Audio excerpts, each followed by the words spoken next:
After yesterday, something shifts. Possibilities no longer feel like an abstract idea floating somewhere out there. It starts to feel closer, more intimate, more about you. This is usually the moment high capacity women get uncomfortable because once possibility feels personal, it no longer feels theoretical. It begins brushing up against you and brushing up against your actual life, your mornings, your energy, your values. They start asking questions you didn't let yourself ask before. Not big ones, quiet ones. Questions like, what would I want if I wasn't trying to be responsible? Questions like, what would I choose if I trusted myself more?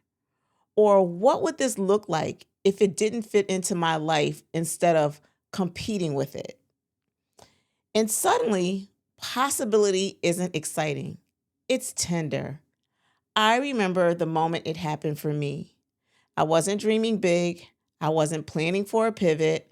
I was simply noticing what felt heavier than it used to and what felt lighter.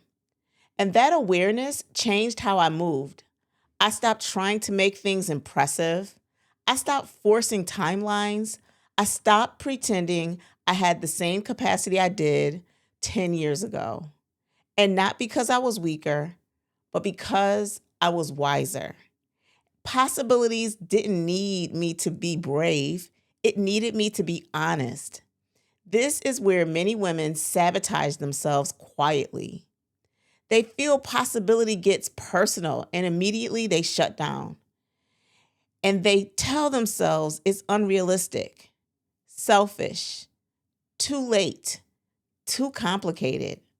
But what they're really afraid of isn't the failure, it's disruption. Because honoring possibility means that it might re examine how you work, how you give, how you carry. And that can feel threatening when people depend on you. And here's the truth: most high capacity women need to hear this in season, this season.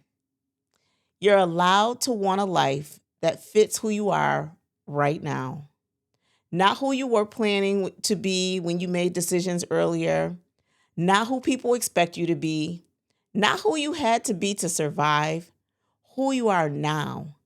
That doesn't mean changing everything. It means paying attention. This is why having a place to sit with these thoughts matters so much. Not to turn them into plans, not to explain them to anyone, but to let them exist without being dismissed.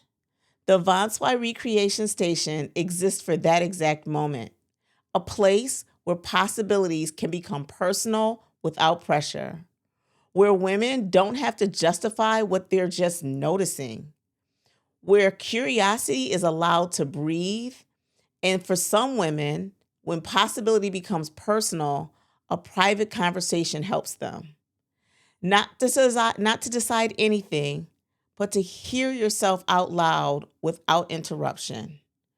Both options exist because this season requires gentleness. If you're noticing possibilities feeling closer, more about you, I want you to know this.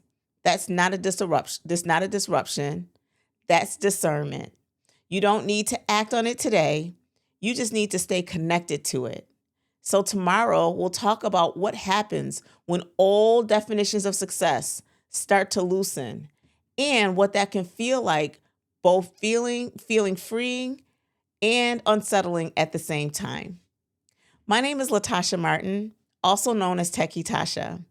I work with high capacity women who desire freedom and flexibility and understand they need community to make it happen, but they just don't know where the community is.